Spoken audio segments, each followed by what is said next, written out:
Saxon Course 2, Lesson 62 is on classifying triangles. So there's a couple different ways we can classify them. The first way is by the angles that they have. Okay, so an acute triangle has all three angles are going to be less than 90 degrees. A right triangle has one angle that is 90 degrees. An obtuse angle has one angle that is greater than 180 degrees, just one. We can also classify it by its sides. So an equilateral triangle has three equal sides and three equal angles. An isosceles triangle has at least two sides are the same length and two angles have to be the same. And then finally on the scalene, all the sides are different and all the angles are different. So here we want to name the sides of this triangle in order from the shortest to the longest. So if we look, we know that the sum of all three angles has to equal 180 degrees. So we know that angle W has to be 59 degrees for all those to equal 180. Since angle W is the smallest of the three angles, the side opposite of angle W, which is XY, is going to be the shortest side. Okay, so XY will be the shortest.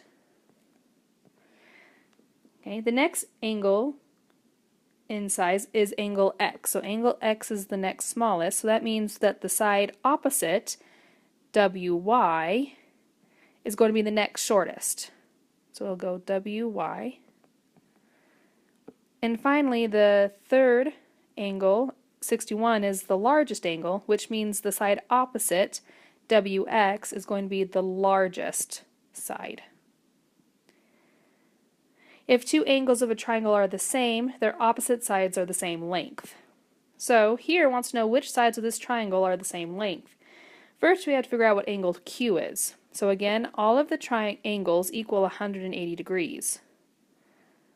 So if I took 180 degrees and minus the 58 and the 61 degrees, I would end up with 61 degrees. So it means angle Q is 61 degrees. So we need to figure out which two sides of the triangle are the same. Well, since angle R and angle Q are the same, that means their opposite sides are going to be the same length. So it's going to be side SR, and then the opposite of angle R is side SQ. So SR and SQ are going to be the same length. Okay, on this one, it wants us, in this triangle, it wants us to find the length of angle J. So if we look at this triangle, if two or more sides of the triangle are the same length, then the angles opposite have to be equal as well. In this triangle, all the sides are the same length. So that means all the angles have to be equal. Since there's 180 degrees in a triangle, I'm going to divide that by my three angles to figure out how much each one is. 180 divided by 3 is equal to 60 degrees, which means that all of the angles in my triangle are equal to 60 degrees. Since it's just asking for angle J, I would say angle J equals 60 degrees for my answer. So with the equilateral triangle, remember all the sides and angles are equal. So if the perimeter of the triangle is 2 feet, how many inches long is each side? So 2 feet, we first need to change that into inches because it wants to know inches, equals 24 inches. Okay? A triangle has 3 sides, and since they're all equal, I'm going to do 24 inches divided by the 3 sides, which is equal to 8 inches. So each side of my triangle has to be 8 inches long.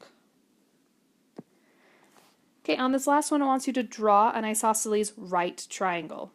Isosceles means the triangle has two sides that are the same length. Right means that the triangle has a right angle. So first I'm going to draw that right angle. And I'm going to try to make these two sides the same length as much as possible. Okay, so we'll say that these two are the same length. And then I'm going to draw a line to connect. those two sides. So this is going to be your equilateral, or sorry, your isosceles triangle. And that's it for this lesson.